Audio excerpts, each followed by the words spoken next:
Tous et bienvenue dans notre webinaire Déjouer le syndrome de l'imposteur, reprenez les rênes de votre carrière. On est super contente de vous avoir avec nous aujourd'hui. Je me présente, je suis Mylène Bourg et je suis ravie d'être votre modératrice pour ce webinaire. C'est un plaisir de vous retrouver pour cette nouvelle saison, septembre, nouvelle saison de webinaires, les webinaires de jobup.ch, plein de conseils et d'astuces pour booster votre recherche d'emploi et votre carrière. Je vous partage tout de suite dans le chat le lien de mon profil LinkedIn pour ne pas louper les prochains webinaires, sachant qu'il y en aura un par mois. Avant de commencer, quelques petites informations pratiques. Ce webinaire est enregistré et nous vous enverrons le replay par email une fois terminé. Si vous avez des questions, n'hésitez pas à les poser dans le chat tout au long de notre session. Nous prendrons le temps d'y répondre à la fin, environ 10-15 minutes. D'ailleurs, pour nous assurer que tout fonctionne bien, écrivez-nous dans le chat si vous nous voyez bien et si vous nous entendez bien. Pour ceux qui participent régulièrement au webinaire de jobup.ch, vous aurez sûrement remarqué que c'est un jour un peu spécial aujourd'hui. Nous sommes pour la première fois dans un studio. Donc voilà, donc on a voulu faire ça pour vous offrir vraiment la meilleure qualité d'image et de vidéo et de son. Donc j'espère que ça vous plaira. N'hésitez pas à nous dire dans le chat si vous nous voyez bien, si vous nous entendez bien. Ça nous rassurait pour la première fois dans la salle de podcast. Aujourd'hui, je suis ravie d'accueillir Fanny Combat et Dr Adela Vincol pour vous partager de nombreux outils concrets pour surmonter votre syndrome de l'imposteur et renforcer votre confiance dans votre parcours professionnel. Petit rappel pour ceux qui ne connaissent pas encore jobup.ch, c'est la plateforme d'emploi numéro 1 en Suisse romande, où vous pouvez trouver des offres dans tous les secteurs. Plus de 70 000 nouvelles offres sont publiées chaque mois, donc il y a vraiment de quoi faire. D'ailleurs, pour vous faciliter la vie, vous pouvez créer un job mailer en quelques clics et recevoir directement par email les offres qui correspondent à vos critères. Et si vous voulez maximiser vos chances, créez également votre profil sur jobup.ch pour être repéré par le recruteur via notre base CV. Alors, installez-vous confortablement, mettez votre téléphone de côté et prenez de quoi prendre des notes. Vous pouvez même vous servir un verre d'eau ou dîner tranquillement avec nous, ça nous fera très plaisir. Allez, c'est parti, on commence. Sans plus tarder, je suis ravie d'accueillir Dr Adela Vincol et Fanny Combat. Je vous partage tout de suite leur profil LinkedIn pour que vous puissiez les suivre également avec toutes leurs actualités.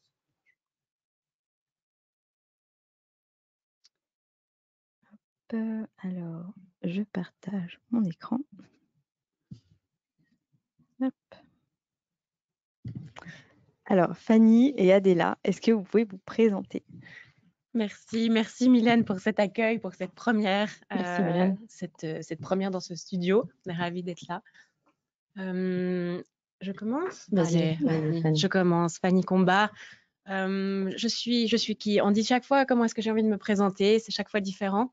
Le profil reste le même, évidemment. Je dirais, je suis avant tout une passionnée dans tout ce que je fais, évidemment. Aujourd'hui, je suis la cofondatrice de VLA Group, à côté de cette merveille à côté de moi, qui se présentera tout à l'heure. J'ai un parcours chez JobUp à l'époque aussi, où j'ai pu accéder à plusieurs échelons de l'entreprise, à expérimenter un rôle de manager jusqu'à la direction aussi pendant un temps.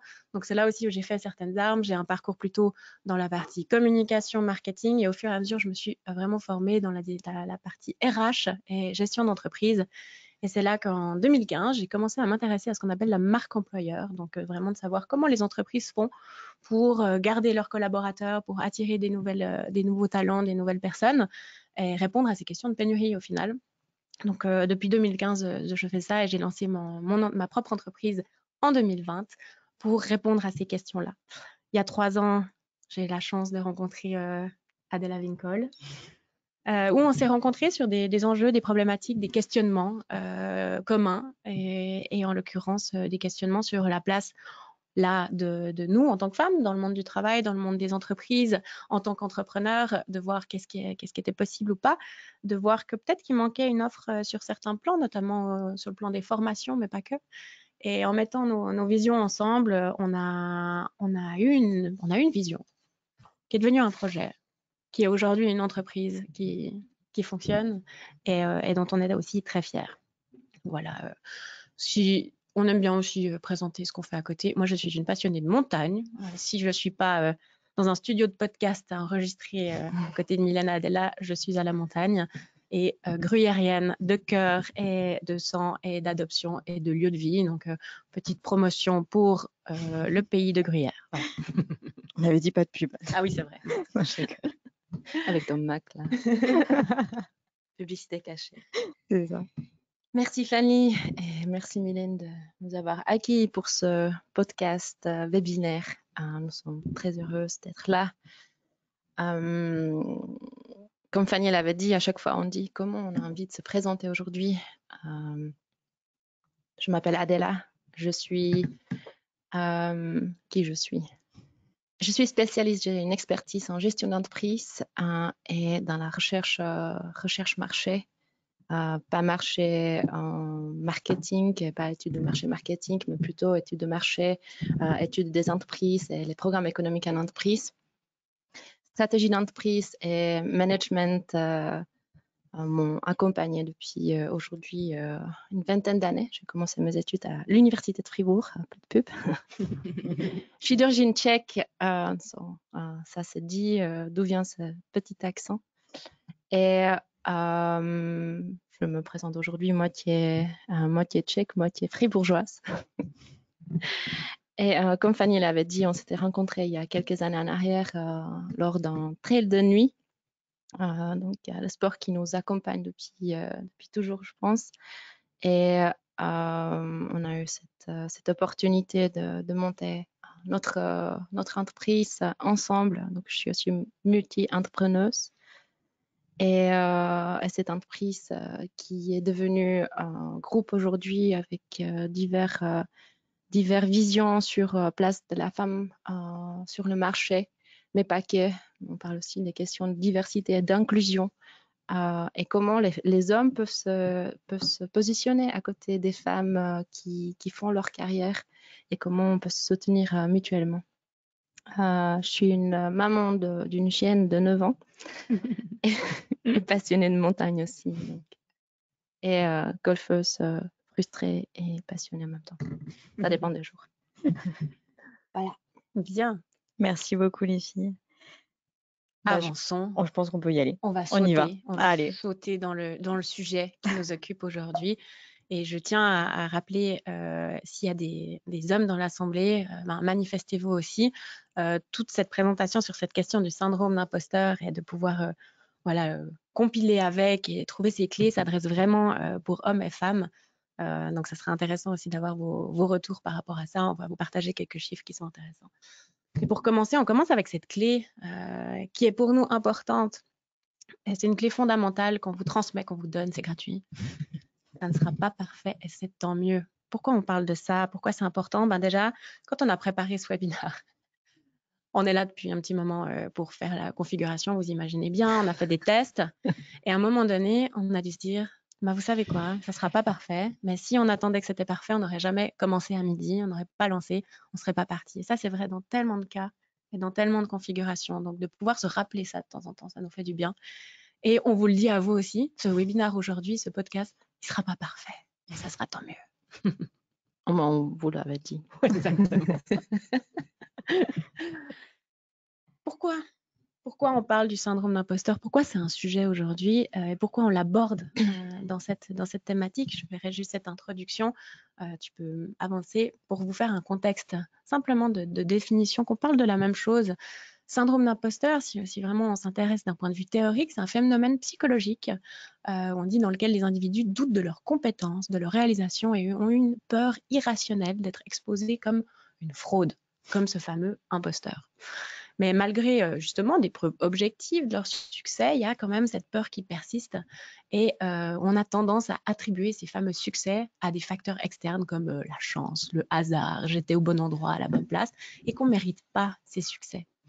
L'origine date de 1978, on le retrouve la première fois dans les écrits des psychologues Clance et Imas et qui ont aussi identifié que c'était quelque chose qui touchait un petit peu plus les femmes. Mais en soi, pourquoi on en parle? Parce que ça touche 70% des gens. À un moment donné dans sa vie, dans sa carrière, on peut ressentir ce syndrome-là. Donc, peut-être, et si vous êtes en ligne avec nous, et indiquez-le éventuellement dans le chat, qui a déjà ressenti dans sa vie ce fameux syndrome d'imposteur qu'on décrit ici? Moi. Nous aussi.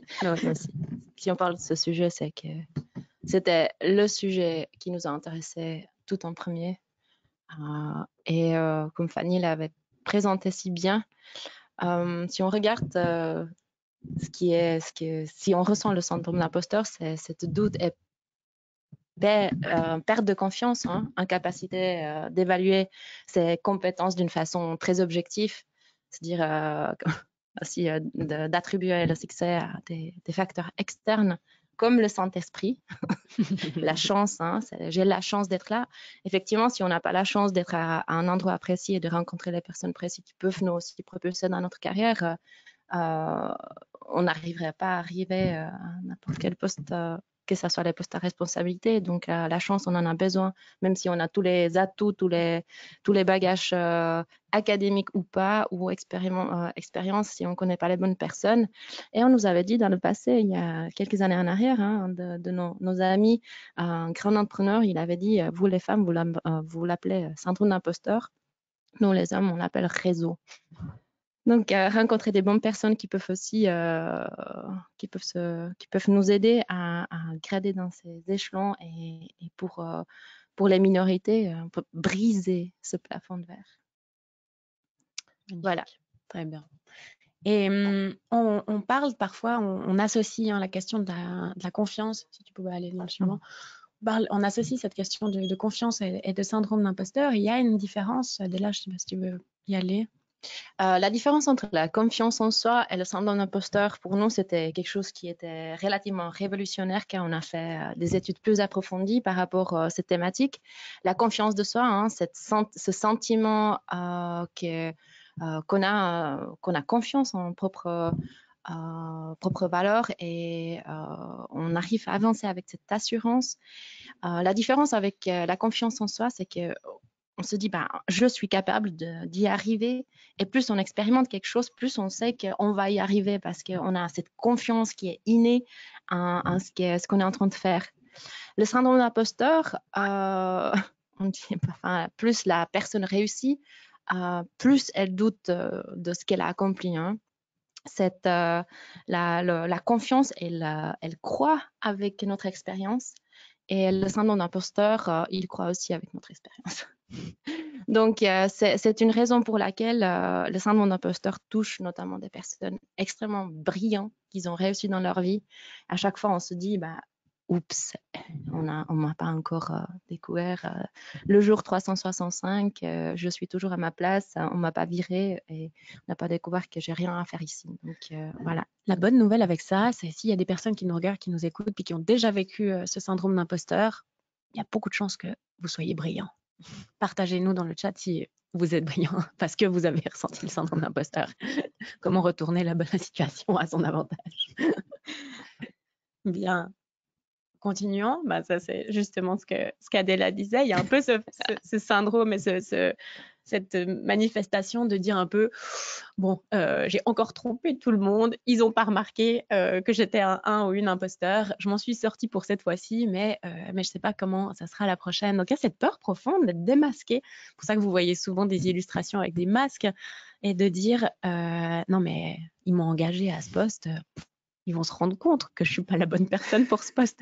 Et parfois, quand on est confronté, qu'on est en face de personnes qui, justement, ça se manifeste assez fortement, ce syndrome, on dit, mais tu sais, ils n'ont pas juste pris une décision au hasard, le doigt dans le vent, il y a des raisons pour lesquelles ils t'ont engagé. Et voilà, c'est là où on verra quelques clés pour pouvoir dépasser ça. Il y a une différence homme-femme selon les différentes études. Là, on a mis une des sources, mais il y en a beaucoup. 60% des femmes qui ressentent régulièrement le syndrome comptent apparemment 49%.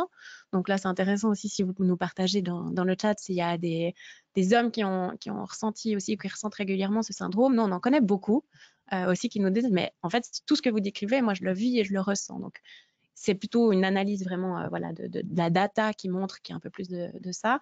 On l'expliquera aussi pourquoi, en sachant d'où ça vient, mais c'est intéressant d'en prendre conscience. Ça va, on est qu'à 10%. Moi, étant statisticienne, c'est pas un écart très significatif, ça va. Et ce qui est intéressant, c'est justement de comprendre d'où ça vient finalement, d'avoir cette compréhension globale. Donc là, vous pourrez lire beaucoup de choses hein, dans la littérature à ce sujet-là. Tu allais commenter, oui. J'allais commenter éventuellement. J'ai pris des notes ressorties des présentations qu'on avait déjà faites. On a ces facteurs familiaux et éducatifs, hein, donc les hommes lesquels on propulse à lire des livres sur les super-heroes, d'être beaucoup en action. Je ne sais pas quelle génération vous êtes. Nous on fait encore partie de la génération Sois belle et tais-toi. Donc, de ne pas prendre forcément la parole en public, de ne pas être trop vu, de ne pas avoir, on parle du mot ambition, d'être ambitieux, ça surtout pas. Donc, si on a des ambitions, bah, on va forcément écraser des gens. Donc, c'est des gens, que ça soit hommes ou femmes, bah, qui n'ont pas de cœur. Donc, ça c'est aussi, ça c'est sous forme d'éducation. Il y a aussi les facteurs sociétals, hein, dans la société qui a une exigence ultra pointue sur que ça soit, de nouveau, ça touche et les hommes et les femmes, que ça soit sur notre apparence physique, que ça soit sur notre engagement familial. Là, notamment, on peut parler d'une femme qui doit avoir un corps d'une athlète olympique, d'avoir des diplômes, doctorat et plus, parler 5 langues, mais être aussi une bonne mère au foyer, de s'occuper bien de ses enfants. Et ça peut aussi amener cette culpabilité. Les hommes qui nous ont partagé aussi, eux, ils ont cette influence que nous, on doit prendre soin de la famille, de ne pas diminuer le taux de travail, d'être présent au travail, d'amener l'argent à la maison. C'est comme ça qu'on va prouver à ce qu'on a une valeur dans cette société, et que ça la pèse aussi parce que on n'a pas le droit de pleurer. Si un homme il pleure, bah, il est trop sentimental, ça va pas être forcément un bon leader. Donc il y a tous ces théories cognitives et émotionnelles. Et quand on parle aussi des femmes, on dit les femmes elles n'aiment pas négocier, c'est pas vrai, nous on aime bien négocier, c'est un jeu. Négocier, d'avoir de nouveau on revient à ces questions de carrière, d'ambition ou autre, non, ça c'est bien. Voilà, Fanny, je te passe la parole. Oui, ce que je voulais rajouter, c'est par rapport aussi à tous ces facteurs-là, de comprendre d'où ça vient, de quels sont nos facteurs à nous, hein, proprement parlé. Pour les hommes, ce qui ressort aussi assez largement, c'est cet héritage de la performance, cet héritage de, comme tu le disais, d'être fort, de pas le droit à l'échec, d'avoir beaucoup de responsabilités et de pas faillir sous ces responsabilités-là. Et ça peut aussi mener vraiment à ce syndrome d'imposteur assez fort sur ces différents biais. Donc, prendre conscience dans quelle société on évolue, et qu'on soit en Suisse ou qu'on soit aux États-Unis ou qu'on soit ailleurs dans le monde, va aussi avoir un impact en fonction de la culture, en fonction du style effectivement d'éducation qu'on a pu avoir, et chacun va avoir sa propre histoire aussi. On parle des fois dans les formations qu'on donne, notamment, je dévoile un des éléments. Ouh là là, suspense. Non, mais on parle ce qu'on appelle les phrases assassines. C'est peut-être des éléments, des phrases, des choses qu'on nous a dites quand on était jeune, mais même très jeune, qui tout d'un coup nous ont forgé, et on a forgé notre fonctionnement, notre personnalité là-dessus. Et c'est un bel exemple, toi. L'exemple de la chanson, oui. J'avais une tante qui me disait que je chantais un peu quand j'étais plus jeune, et elle me disait quand on sait pas chanter, on chante pas. Et c'est une phrase qu'en fait j'ai gardée, et du coup aujourd'hui plus personne m'entendra chanter. Et ça paraît anecdotique, mais du coup c'est toujours moi qui fais les films aux anniversaires, comme ça je chante pas mais je filme. Et on m'entendra jamais chanter joyeux anniversaire. Et non, je vois bien en commentaire des gens qui vont dire allez vas-y chante. Je vais pas le faire. Par contre t'aimes bien les déguisements. Moi c'est plutôt les déguisements. Est-ce que Mylène, toi t'as une phrase qui tue? Non, là pas spécialement, non. Moi, j'avais une prof aussi à l'école qui m'a dit, de toute façon, Fanny, tu vas jamais réussir en français et en anglais. Du coup, j'ai fait français-anglais à l'université. J'ai eu un master et pas un summa cum laude, mais une valorisation après à la fin. Donc, des fois, on forge quand même notre personnalité, nos parcours en fonction des choses qu'on nous a dites. C'était aussi mon prof de français aussi qui se moquait tout le temps de moi, que je parlais très très mal, et il me donnait comme un exemple d'une mauvaise étudiante. J'étais une sportive d'élite à l'époque. Et donc c'est pour ça que j'ai débarqué en Suisse pour faire mes études en français. Je parlais très peu français, et j'ai fini comme la meilleure étudiante de l'année quand j'ai fait mon master avec summa cum laude. Donc à tel point que Comme quoi ça forge. J'avais tellement peur de ne pas, effectivement, de ne pas réussir. Donc ça, c'était aussi mon imposteur de vont découvrir que j'ai rien à faire les études en Suisse. Ils vont m'envoyer chez moi. D'ailleurs, tu Donc, veux nous parler, parce que Adela l'a pas dit, mais c'est pour ça qu'on te présentait en tant que docteur Adela, parce que Adela a un doctorat. Est-ce que tu veux nous partager ton anecdote? Effectivement, doctorat en économie. Quand je finissais mon doctorat 6 ans plus tard, donc c'est des longues études pour certains. Et à la fin, je me disais, mais en fait, tout le monde peut avoir un doctorat en économie. C'était en statistique appliquée, économétrie appliquée. Et quand j'ai déposé ma thèse, elle était acceptée. J'ai défendu ma thèse les premiers mois après l'obtention de mon titre docteur. Chaque fois, quand il y avait la sonnette qui sonnait, j'ai pensé que c'était la police qui débarquait pour me prendre, en fait, et mettre en tôle, que j'étais vraiment un imposteur, que j'ai fraudé la société et qu'en fait, mon titre ne m'appartient pas. Et voilà, c'était assez fort comme émotion. Et moi, j'adore cette anecdote parce que peut-être que certains se reconnaissent dans tout d'un coup des situations similaires. Alors, c'est la situation la plus extrême, je pense qu'on peut avoir. Mais ça exprime vraiment ce contexte-là. Donc, selon le contexte que vous avez eu, vous allez peut-être vous avez construit des parades ou des manières de fonctionner en réaction à ça. Mais souvent, on me disait, mais en fait, si tu étais quelqu'un de compétent, tu n'as pas besoin de mettre ton titre docteur.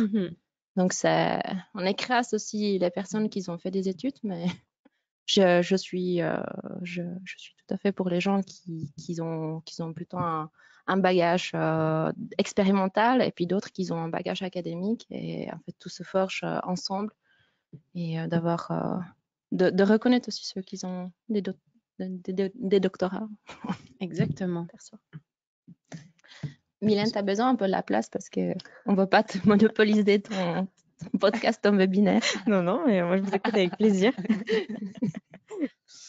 Les deux, je pense que tu peux présenter les deux extrêmes, on va dire, de conséquences de quand on souffre de trop versus on avait la trop, la rien, mais c'est autant vrai pour les hommes que pour les femmes.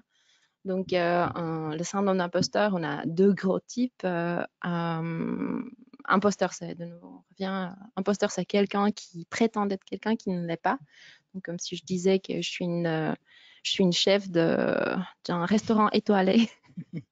je sais cuire les pâtes au moins. Donc, ça, là, je suis clairement un imposteur. Mais si je dis que je suis un docteur en économie, là, je ne suis pas un imposteur. Mais je suis quelqu'un qui faisait plutôt partie de premier type de le trop ou la trop. Donc, c'est quelqu'un qui a cette extrême attention au détail et qui se surprépare. Donc, il a peur, la peur de l'échec, c'est la perfectionniste ou le perfectionniste. On travaille des heures pas possibles jusqu'à 1h du matin. Comme là, c'était hier soir, effectivement. Je travaillais très très tard et puis après j'étais tellement excitée de venir ici pour le podcast que j'arrivais pas à dormir. On fait toujours plus, on va chercher ce petit détail. On a cette attente extrêmement élevée avec un problème à déléguer, donc on fait toujours les choses mieux que les autres, plus rapidement.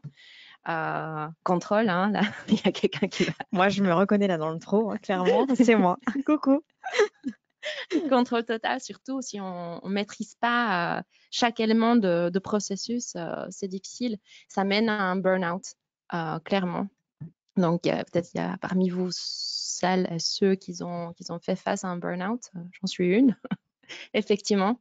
Et on n'a rien. Est-ce que tu veux présenter C'est pas que ça te correspond. Et on peut aussi entre les deux. Donc rien, effectivement, ce sentiment fort d'insuffisance. Et là, on tombe dans quelque chose qui est plus proche de l'auto-sabotage. On rentre dans une forme de paralysie. On peut plus bouger. On va plutôt justement peut-être rester sur son canapé et être incapable d'avancer. On va faire ce on qualifie aujourd'hui de procrastination, ce qui va nous mener parfois à manquer des opportunités ou à ne pas les saisir. Je vous donne un exemple assez concret, peut-être que vous l'avez vécu aussi, c'est tout d'un coup de voir une offre d'emploi sur, attention, jobup.ch, petit placement. Là, on peut faire de la pub. Bon, jobup. Donc, on voit une offre d'emploi sur job.ch. Tout d'un coup, on se dit, mais ce poste, c'est mon poste de rêve, mais en même temps, je suis qui pour postuler à ça? Ça correspond, j'aimerais trop, mais je suis pas sûre d'avoir les compétences. Puis en plus, il y a cette 26e bullet point. Je pense que je l'ai pas. J'ai tous les autres, mais j'ai pas le 26e.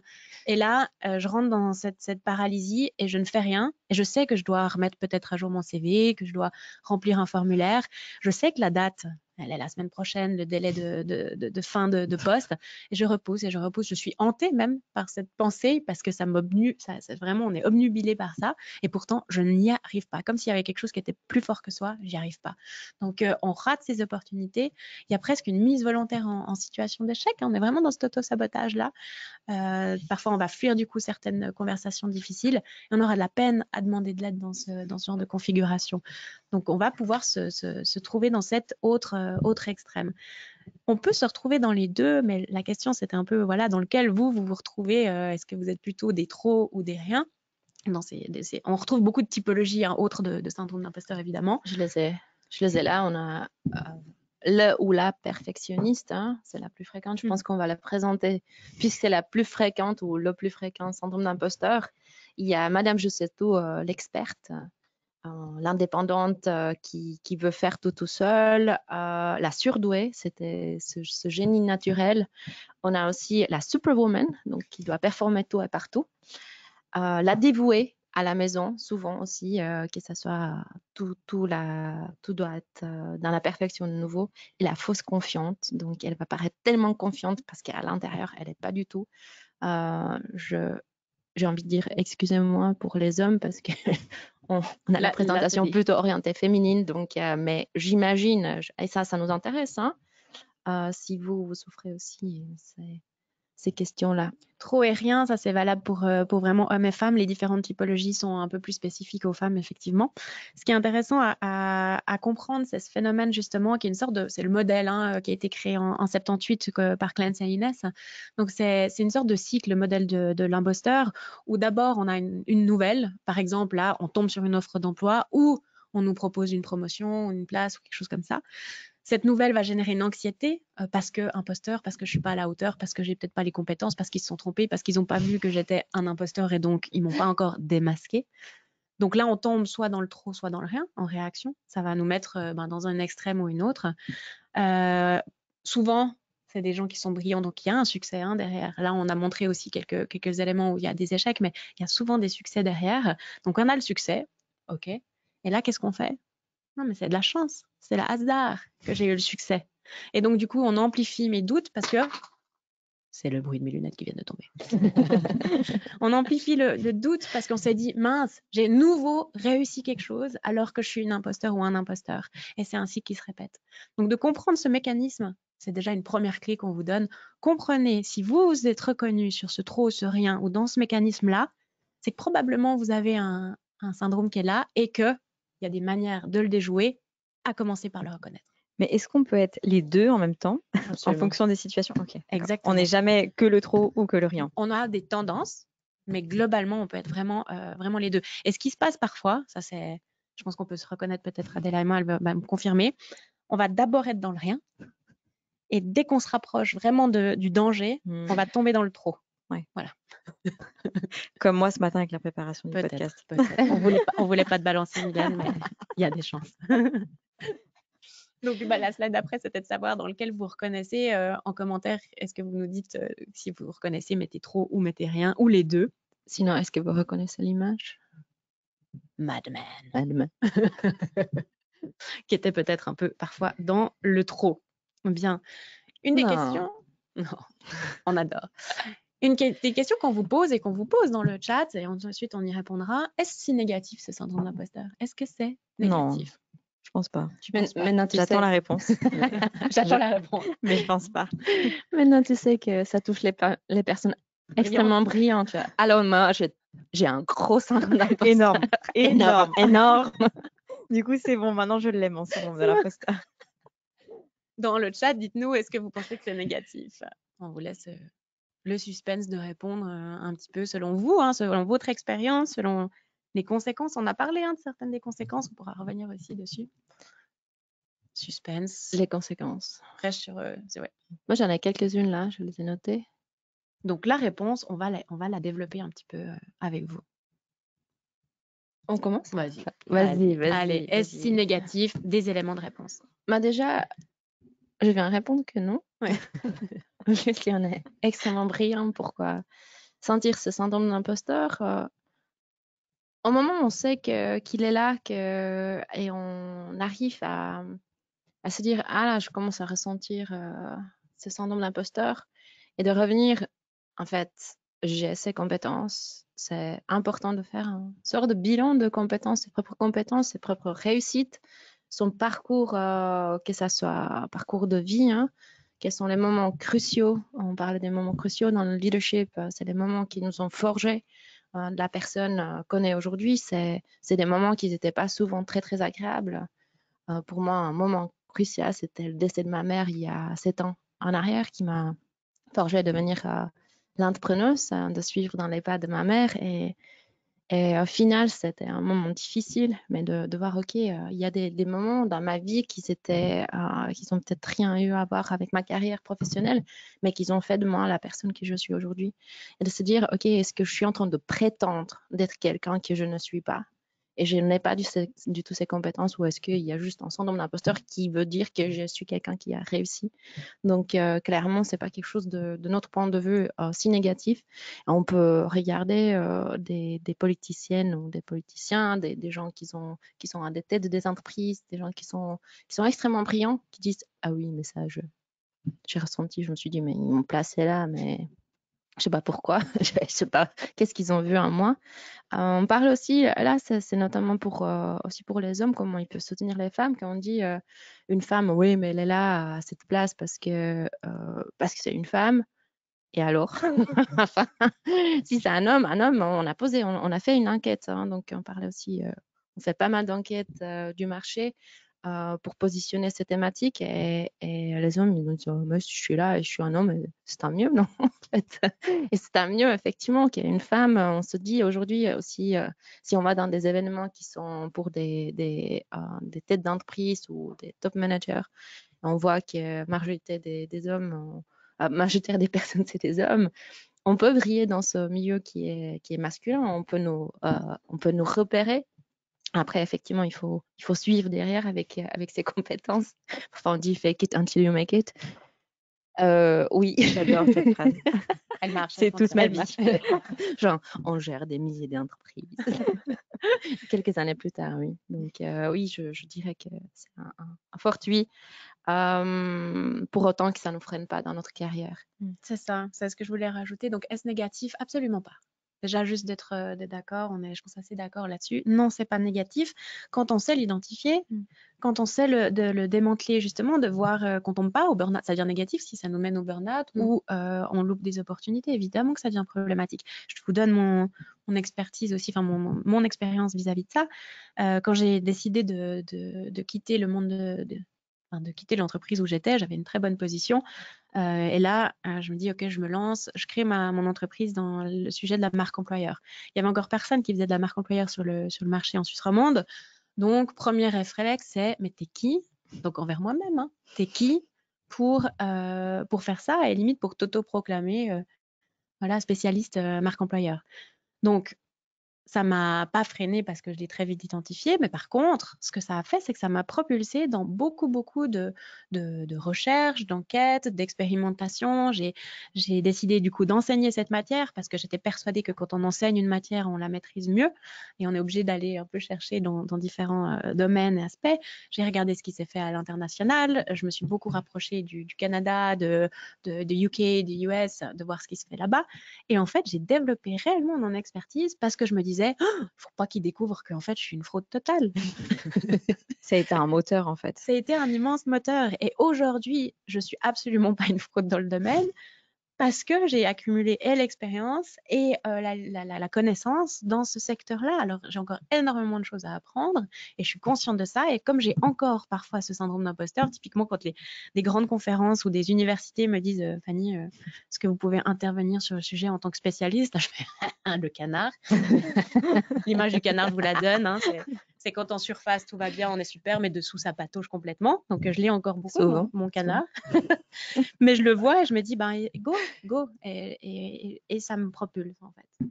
Je pense cette extrême exigence avec soi-même pour que ça devienne pas maladif, mais même comme pour Fanny, mes études, je les ai dévorées. J'ai adoré être à l'uni. Comme avant, jusqu'au que j'ai ma matu, c'était un peu la galère parce que bah voilà, je me suis concentrée plus sur le sport que sur les études. Et là, je peux en profiter 20 ans plus tard de tout ce que j'avais appris à l'Uni. J'ai vraiment j'ai cette compétence, connaissance, je me rappelle de tout ce qu'on avait étudié. Heureusement, c'était la nouvelle vague du management, donc tout ce qui c'était les sujets phares il y a 20 ans en arrière, ce sont les sujets d'actualité d'aujourd'hui. Et donc ça peut être bénéfique donc d'avoir cette exigence envers soi-même pour autant que ça ne devienne pas dans une perfection et ça nous freine à ce que je ne veux rien faire. La peur extrême face à l'échec. Hein. Donc ça, c'est aussi par la peur d'être dévoilé, par si j'échoue, en fait, si je fais des erreurs, à ce moment-là, on va me dire, bah, en fait, tu n'as rien à faire ici, on va te jeter de l'entreprise, t'es viré à l'instant T. Et nous, on a cette chance de pouvoir accompagner beaucoup de femmes dans nos formations, que ce soit des formations diplômées ou plus courtes, ou dans les mentorats.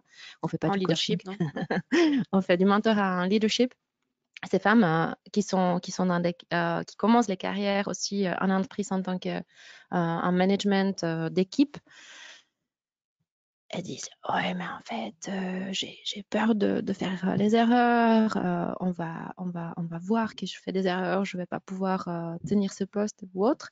Et leur supérieur hiérarchique vient vers nous, mais en fait elle peut pas faire l'erreur aussi grave que ça pour faire couler l'entreprise. Ça, c'est des banques cantonaux, c'est des grosses entreprises. Pour faire vraiment détourner des millions, des milliards presque en entreprise, il faut y aller. Hein. Donc, non, on peut pas.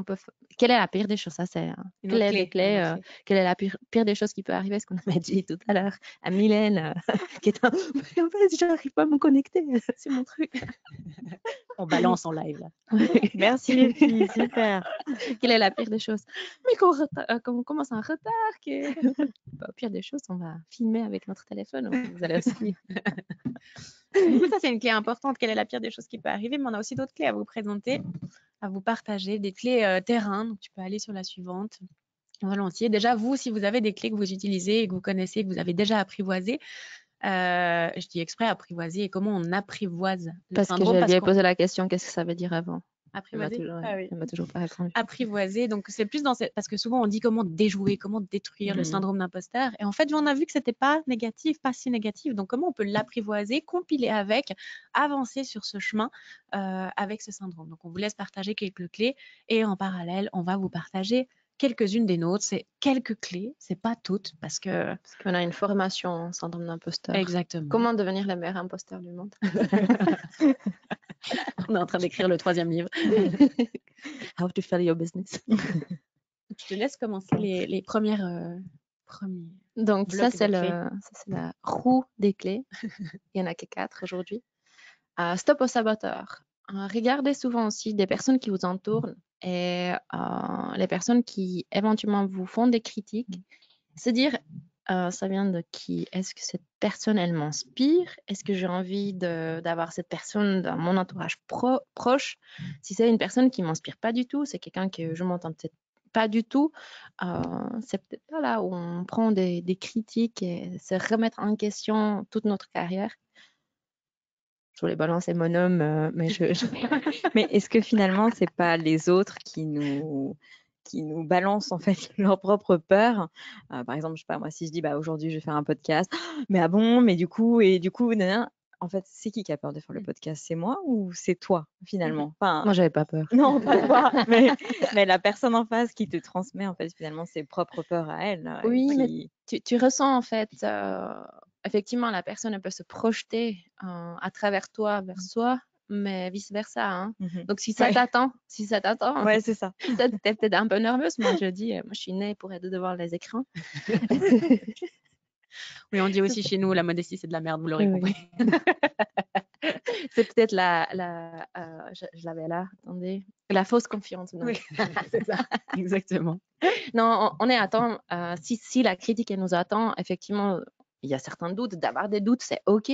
Donc, d'avoir des peurs, c'est bien. Si on n'a pas peur, ça veut dire que c'est pas assez grand. Donc, nos objectifs, ils sont pas assez grands. Mais de se dire, oui, on a cet objectif-là, ça va prendre tant de temps, mais aussi d'autres clés qu'on ne les présente pas, mais c'est aussi de se dire, changer le langage. Hein. C'était avant, mais je suis nulle. Ça, non, peut-être certaines choses, on n'a pas besoin de maîtriser la totalité des choses dans notre entourage. Le plus important, une des clés, c'est de s'entourer des gens qui savent faire ces choses. Donc, de ne pas toujours vouloir tout maîtriser. Et nous, on aime bien s'entourer des personnes qui sont Brillantes. qui sont brillants, qui sont inspirants. Plus les gens ils sont inspirants, plus tu as aussi envie, tu te vois, tu sais qu'il y a quelque chose. Ah oui, si ça me titille chez moi, je peux ressembler à la personne qui est en face de moi, enfin de prendre quelque chose de positif. Et parfois, les peurs, les parents sont aussi là pour nous freiner dans notre carrière parfois. Ma maman, elle était la fonce. Et puis, mon papa, parfois, il remettait en question l'intégralité des choses que j'étais en train de faire. J'ai fini mon master avec summa cum laude. Il m'avait dit « Oh, ça t'a pris du temps. » Donc, voilà, ça, c'est la phrase qui tue. Hein. Et quand on dit qui vous entoure, vous avez sûrement déjà entendu, hein, on est la moyenne des 5 personnes les plus proches de nous. Et ça fait partie des personnes les plus proches de moi. Et de voir, OK, on vous pose la question aujourd'hui, qui sont ces 5 personnes les plus proches de vous? Et ça permet aussi de pouvoir aller de l'avant. Deuxième point qui est extrêmement important pour nous, à chaque fois on le répète dans toutes les formations qu'on donne en leadership, c'est cette notion de prise de conscience. Prise de conscience de quoi? De plusieurs choses. Là, on a parlé d'identification de ce syndrome. Avant, on a donné un peu des pistes d'identification dans le trop, le rien, ce genre de réaction. Des croyances qu'on a, des croyances, on parle parfois des croyances limitantes même, hein, des choses qui nous bloquent depuis tellement d'années. On ne sait pas pourquoi, mais elles sont là. Il y a des choses qui sont même culturelles dans ces croyances limitantes. C'est, par exemple, tu gagneras l'argent à la sueur de ton front, ou tu gagneras ton pain à la sueur de ton front, qui est quelque chose de très chrétien, judéo-chrétien, et qui nous pèse aussi dans certaines choses. Donc, d'identifier ça et de tous les biais conscients ou inconscients qu'on peut avoir. Donc, cette notion de prendre conscience, c'est une des clés primordiales. Prendre conscience de quoi d'autre? Du chemin parcouru. Qu'est-ce qui fait qu'on en est là jusqu'à aujourd'hui? Mais de remonter, mais jusqu'à votre enfance. Regardez, Adela parfois partage aussi son anecdote en tant qu'étudiante, qu'élève vraiment petite, prendre le lead. Elle prenait le lead des équipes de sport, de pouvoir dire, voilà, je prends la tête de ça. Moi, je voyais que j'étais un peu la défendeuse du pauvre et de l'orphelin. Et de voir un peu toutes les étapes de notre vie depuis petit jusqu'à maintenant, des réussites qu'on a pu faire, de les lister, mais écrivez-les, ouvrez un journal, votre truc électronique, votre ordinateur, votre papier, c'est égal, mais listez toutes vos réussites. Et prendre conscience aussi que vous n'êtes pas seul, que vous soyez homme ou femme, parce qu'on a vu avant, 70% des personnes sont touchées par ça. Donc, si vous commencez à en parler, nous, c'est pour ça qu'on est là aussi, et qu'on parle de ce sujet pour pouvoir en parler, pour pouvoir dire, nous, on le ressent. Il y a des moments encore aujourd'hui, on le ressent sur plein de choses. Et le fait d'en parler, ça démystifie complètement la chose. Et en fait, en face de nous, souvent, on a quelqu'un qui fait oh, « Non, toi aussi! Oh là là, mon Dieu! » Et puis, ça désacralise et on peut même en rire. Et rire de son propre syndrome d'imposteur est une manière de l'apprivoiser. Anecdote chez Anecdote, ce matin, on a eu une inscription à notre prochaine formation sur syndrome d'imposteur. On regardait la personne qui c'était sur LinkedIn. On dit, mais une femme incroyable, elle a un parcours de malade, qu'est-ce qu'elle va faire dans notre formation? Qu'est-ce qu'on va pouvoir l'apprendre? Hein? Donc oui, effectivement, vous n'êtes pas seul. Je pense qu'on est un peu dans le timing short. On va rapidement passer aux 3, les expériences. Faire des erreurs et encaisser les échecs, ça veut pas dire échouer. Après, appeler les échecs les échecs. Oui, c'est les expériences, mais échec, c'est échec. Donc, c'est bien de se faire, OK, c'est un langage, mais ce qui est, oui, OK, d'accord, c'était dur parce que les échecs sont durs. Hein. Et stop à la quête de perfection. On dit, oui, certaines perfections, d'être exigeante, c'est OK, c'est bien. Mais est-ce que ça ne vous bloque pas à aller de l'avant sur certaines choses? Et on aime bien le break time, hein. C'est ça, péter. Osez parler, célébrer vos succès. Et Et une chose qu'on souhaitait aussi vous transmettre, c'est que n'essayez pas de vous concentrer sur votre faiblesse. Souvent, on entend, ah oui, il faut que je travaille mes faiblesses parce que là, ça va pas du tout. Non, concentrez-vous sur vos forces et c'est là où vous êtes fort, vous pouvez être encore plus fort et c'est sur ça qu'il faut construire. Et vos faiblesses, vous les déléguez. Donc, très bien. On parle de nouveau de cette prise de conscience, donc prenez conscience effectivement de vos faiblesses, c'est sûr. Osez. Donc là, moi, je félicite et je souligne aussi Mylène qui ose faire ce podcast et ce webinaire depuis maintenant combien de temps? Ça va faire un peu plus d'une année. Un peu plus d'une année. Et moi, je me souviens à l'époque chez JobUp, justement, c'était déjà un point d'interrogation. Est-ce qu'on va en faire ou pas? Et puis là, elle ose. Il y a plus entre 2000 et 3000 inscrits à chaque fois. C'est énorme, c'est une immense audience. Et à chaque fois, elle est là. Elle délivre, c'est qualitatif parce que les premières fois, elle a osé. Donc, continuez. Donc, tu es un bel exemple. Merci, Mylène. Merci.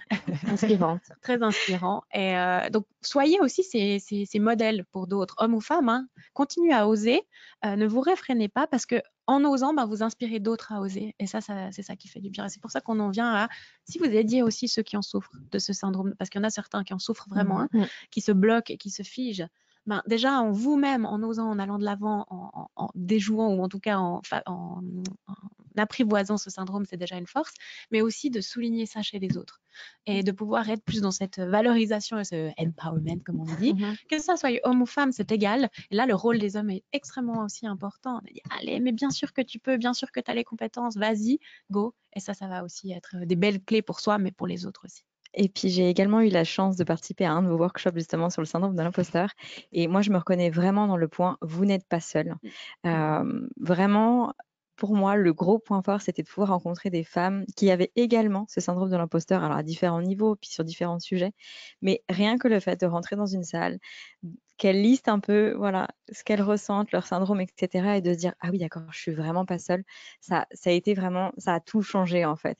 Parce que finalement, dans la vraie vie, on parle avec les personnes, mais on parle jamais de nos syndromes de l'imposteur. On les cache. Oui. Et du coup, on se dit, en fait, je suis toute seule avec moi-même. Et puis là, on rentre dans un workshop, on rentre dans une salle et on est avec 8 femmes qui en ont plein comme nous.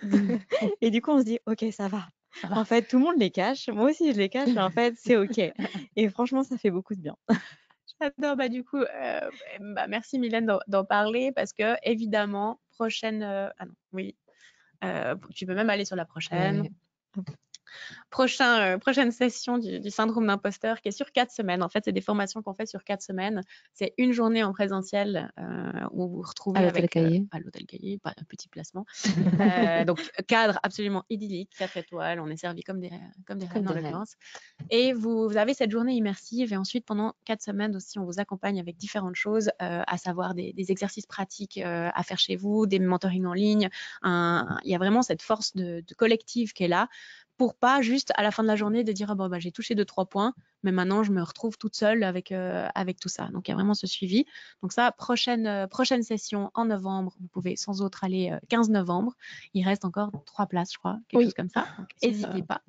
Mais surtout, quand on parle du syndrome d'imposteur, on parle aussi de développer ses compétences, notamment en leadership. Et là, je vais laisser la place à Adela pour vous parler.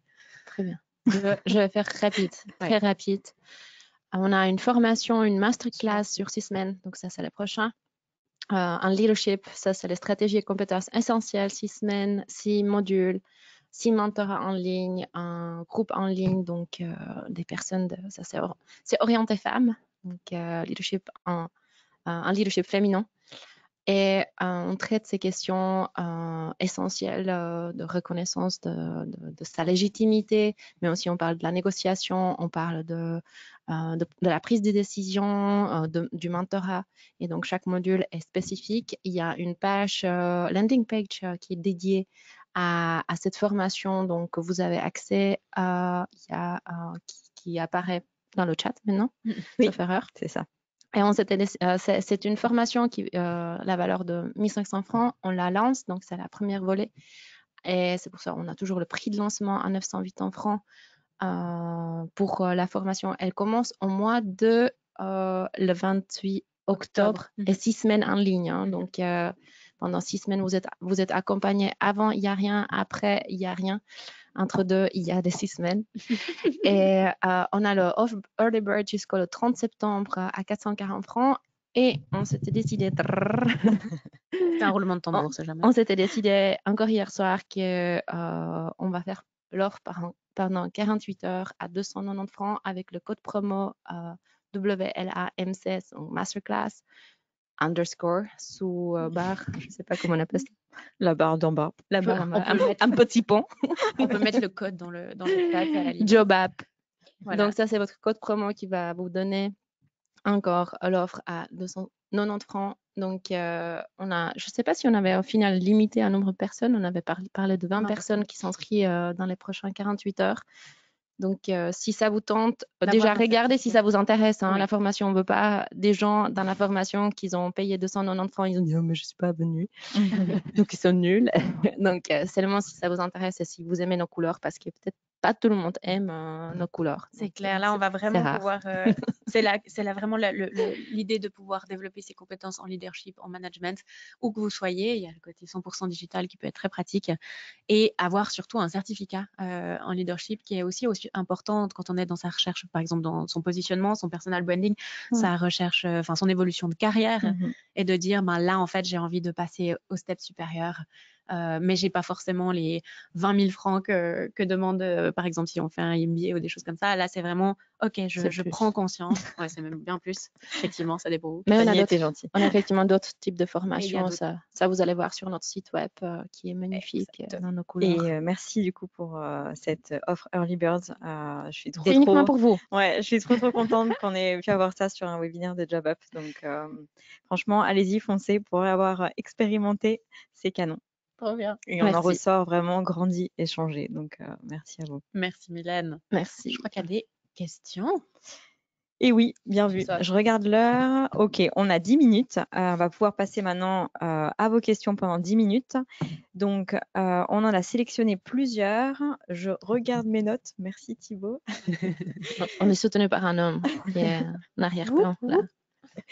Alors, Merci. je lis en même temps. Est-ce que le fait d'avoir le syndrome de l'imposteur, est-ce que c'est dû au fait qu'on soit une personne un peu faible ou avec une personnalité faible? Je trouve que la question est hyper intéressante. Vas-y. Donc, est-ce que c'est lié avec une personnalité faible? Absolument pas. Absolument pas. Non, en fait, ceux qui ont une forte personnalité vont réussir à construire peut-être parfois des masques, comme on parlait avant de la fausse confiante. Hein, vous avez entendu ce terme. Le faux confiant fonctionne très bien aussi. Donc, on va réussir à construire une sorte de masque encore plus fort, qui donnera l'impression d'avoir encore une personnalité plus forte, alors que pas du tout au final. Donc, c'est pas lié. Mais par contre, le mécanisme qu'on va créer, la construction, le mécanisme, en fait, va être un peu différent selon notre personnalité de base. Une personne qui va être peut-être plus introvertie aura une réaction peut-être vraiment plus dans l'excès de perfectionnisme. Enfin, voilà, il va avoir différentes choses. Mais ça se travaille. Et ça se travaille. Ouais. Peut-être qu'on peut même enlever l'écran ou pas. Ah non, ça te déjoue. Non, pas de problème. Vous nous voyez encore. Allô. Tant que vous nous entendez, c'est le mieux. Une autre question. Une autre question. Alors, il y en a une autre qui est arrivée, très intéressante. Il m'arrive de penser et de dire que j'ai eu la chance d'être bien entourée avec des collègues et que seule, je n'aurais pas réussi ou pas aussi rapidement. Qu'en pensez-vous? Premier qui répond. Le buzzer. Le buzz. Vas-y. Golden buzzer. Réponds. Entouré. Là, je vais parler de côté de l'entreprise. Une entreprise, c'est un organisme. On peut imaginer un humain qui a la tête, qui a un cerveau, qui a les globules rouges qui sont à la production, qui amènent l'oxygène, etc. Donc, on est dans une entreprise, au moins qu'on soit indépendante, donc on travaille seul, on fait partie d'une équipe. Et les personnes qui sont smart, ils s'entourent des personnes qui sont encore plus performantes pour effectivement délivrer un travail d'une très très bonne qualité. On parle de la performance en entreprise. C'est important d'être entouré de personnes qui sont très performantes, qui sont brillants et dont on fait partie effectivement si on souffre de syndrome d'imposteur. Un des comment on peut se reconnaître, c'est qu'on a un décalage, ce sentiment de décalage avec les autres de notre équipe. On a l'impression qu'on ne délivre pas assez bien ou assez un bon travail. À ce moment-là, je vous invite, donc à la personne qui avait posé la question, allez poser la question et apprenez à recevoir un feedback sur votre travail. Et le prenez avec cœur ouvert, que ce soit des feedbacks qui sont positifs ou aussi à des choses. On demande aussi, si vous allez chercher le feedback, vous demandez qu'est-ce que je fais bien et où je peux m'améliorer. On ne demande pas qu'est-ce que je fais pas bien. Et allez demander le feedback uniquement quand vous êtes prête parce que sur certaines choses, on n'a pas envie d'avoir l'avis de l'autre personne. Et à ce moment-là, vous pouvez évaluer d'une façon très objective est-ce que vous avez en fait un impact dans votre équipe ou pas. Si tout le monde vous dit qu'effectivement, vous n'avez rien à faire là, c'est peut-être le moment de changer le travail. Et ça, je rebondis juste sur ce point d'aller chercher des feedbacks, mais aussi quelque chose qui est très fortement lié au syndrome d'imposteur, c'est d'être capable de recevoir des compliments.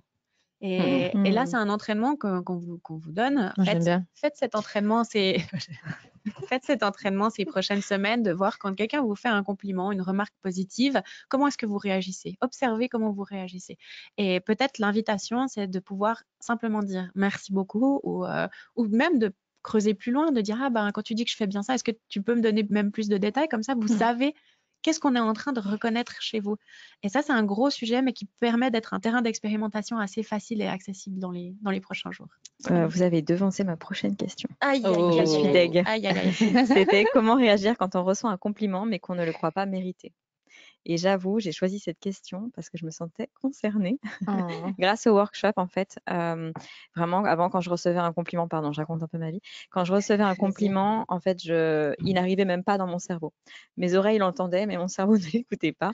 Et donc, voilà, grâce au workshop, du coup, maintenant, j'apprends à le recevoir, à l'apprécier et voilà, juste profiter. Et puis, voilà. Donc, Et il y a le côté émotionnel qui est présent, ça c'est sûr, mais d'un point de vue cognitif et aussi développement de carrière, parce que c'est de ça qu'on parle aujourd'hui, c'est d'être conscient, ok, qu'est-ce que je sais faire de bien, où sont mes forces, et on est des animaux sociaux, hein. On n'est pas tout seul dans des cavernes, on est en interaction avec d'autres, donc c'est parce qu'on est dans cette interaction avec d'autres qu'on doit fonctionner avec ça. Et de construire aussi son parcours, son identité basée sur qu'est-ce que je fais de bien, et aussi quels sont les points potentiellement améliorés, mais on se souvient, on ne construit pas tout sur nos faiblesses, c'est basé aussi sur feedback, compliments, retour, etc. Ça nous permet d'avoir de se dire où je suis experte, en fait. Et un exemple concret de quelqu'un qui avait vraiment de peine à recevoir des compliments, dans notre Executive Leadership Program, j'avais dit à la personne, je dis, mais en fait, si tu reçois pas ce compliment ou cette remarque positive de la personne, en fait, tu mets en question la crédibilité de la personne en face de toi. Ouais, c'est vrai. Tu la fais pas confiance, en fait. Donc, ça, c'est aussi, si on interagit beaucoup on est des êtres sociaux, dans cette interaction sociale, à ce moment-là, de faire aussi confiance à la personne qui est en face de nous. Qu'est-ce qu'elle dit, c'est juste. Peut-être 2 questions encore, si ça vous va. Allez, go. Alors, la première, comment surmonter ce syndrome de l'imposteur lorsqu'il est lié à l'absence d'un diplôme malgré les années d'expérience dans le métier? Bam. On va faire une double réponse. Double réponse. Une des choses, c'est de faire le diplôme. Si c'est vrai. Non, c'est vrai. Si à un moment donné, on a vraiment si ça nous bloque dans notre carrière, de se poser la question, est-ce que ça me bloque dans le développement professionnel?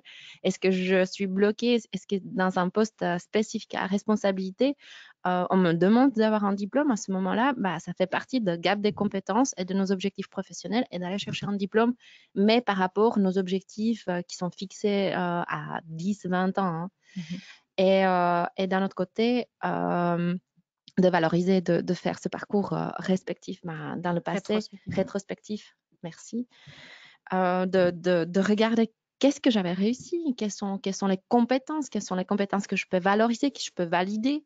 À ce moment-là, il y a moins cette valeur au diplôme aussi, et de se dire un diplôme universitaire ou un diplôme de haute école vient quand même, ces études, il vient des études pratiques. Il n'y a personne qui a inventé quelque chose pour nous apprendre. Ces modèles, elles viennent de la réalité. Donc voilà. Donc, important de valoriser le parcours effectué et surtout faire ce regard objectif, comme Adèle l'a dit, sur ce gap des compétences et surtout, on va aller où? On va dans quelle direction? C'est quoi nos objectifs à court, moyen, long terme pour voir ce qui est nécessaire ou pas. Et moi, j'encourage beaucoup les entreprises à valoriser aussi, à valoriser les expériences, à valoriser les CFC, à valoriser l'apprentissage et d'avoir cette complémentarité terrain académique qui est extrêmement importante. Trop bien, merci. Et du coup, la dernière question, c'est concernant la formation. Pouvons-nous choisir les 6 jours de cours en ligne ou ils sont déjà fixés? Elles sont pas fixées encore. Non, surtout, ils sont enregistrés, donc tout est enregistré. Tout est revoyable. Ça, c'est du français. Et en fait, on n'a pas présenté plus en détail, mais ça vous aurez des détails sur la landing page. Il y a les capsules vidéo et les exercices pratiques à faire chez soi. En fait, ça c'est le auto-apprentissage avec tout le contenu. Et les 6 séances en ligne, on va essayer de faire sur midi ou une fois sur midi, une fois à la fin de la journée. C'est des séances d'1 heure et c'est plus sous forme de 1 heure, je ne sais pas si on avait mis 1 heure et demie, ça dépendrait aussi le nombre de personnes qui sont inscrites, à ce qu'il y a ces échanges et ça va être aussi beaucoup sous forme de mentorat et ces échanges collectifs qui sont en fait, Mylène, toi, tu peux valoriser ces échanges entre les personnes qui sont dans les groupes qui sont très importants et tout est enregistré. Donc, à ce moment-là, vous allez pouvoir aussi revoir les replays. Donc, grosse autonomie et liberté aussi sur ces 6 semaines. Et puis, c'est clair que ces échanges avec les autres personnes du workshop, ça donne vraiment énormément de force. Et on peut aussi apprendre en fait, des autres. Et c'est pas parce qu'on quitte le workshop qu'il ne se passe plus rien après, en fait. Et c'est ça qui est vraiment chouette. Et on se voit aussi évoluer avec les autres. Donc, voilà, c'est vraiment chouette d'avoir ce groupe tout le temps ouvert. Et on reste aussi disponible si vous avez des questions. Vous avez nos LinkedIn. On va peut-être pas pouvoir répondre à tout, mais si on peut répondre, on répond volontiers. Et ce que je veux dire, nous, on va tenter à mettre en place aussi le forum pendant ces 6 semaines de formation, est-ce qu'il y a effectivement des échanges qui sont concrets entre les personnes, des interactions, parce que nous, sinon, on fonctionne sur les groupes beaucoup plus petites, de maximum 8 personnes. Effectivement, ça, c'est une masterclass, donc elle est ouverte à une centaine de personnes. Donc, ça va être aussi intéressant de pouvoir développer son réseau pour le gros sujet d'ailleurs. Gros sujet du masterclass. Peut-être un prochain podcast, Mylène. Avec plaisir. Merci beaucoup les filles. Je voulais juste également vous mentionner que notre prochain webinaire au Job Up a lieu le 14 octobre à midi. Thibaut va vous envoyer directement le lien dans le chat. C'est pour les jeunes diplômés et après, prends en main ta recherche d'emploi. Et on accueillera Natacha Wicht, qui est blogueuse carrière avec le blog Fresh Out of Studies. Voilà, donc je me réjouis. On arrive déjà à la fin de ce webinaire, donc j'espère que vous en aurez tiré toutes les clés nécessaires pour vaincre ce syndrome de l'imposteur. Peut-être une précision avant de partir, quand vous fermerez le webinaire, on vous proposera de donner votre avis. Donc voilà, ça me ferait très plaisir d'avoir vos retours que je partagerai évidemment avec Fanny et Adéla. On n'est pas prête. Si. Non, vous n'êtes pas obligés. Si. Donc voilà. En tout cas, merci beaucoup. Et dites si vous aimez le nouveau format, comme ça, si c'est intéressant de savoir. Est-ce que je dois continuer? On continue comme ça ou pas, Parce que nous, on va aussi lancer le podcast. On sait si vous aimez. Merci beaucoup en tout cas, c'était vraiment un réel plaisir. Merci à Thibaut aussi. Ouais, merci Thibaut. Merci d'avoir été avec moi aujourd'hui et voilà. On retourne en Gruyère à Fribourg l'après-midi. Fribourg. On nous voit. Bon après-midi. Merci beaucoup.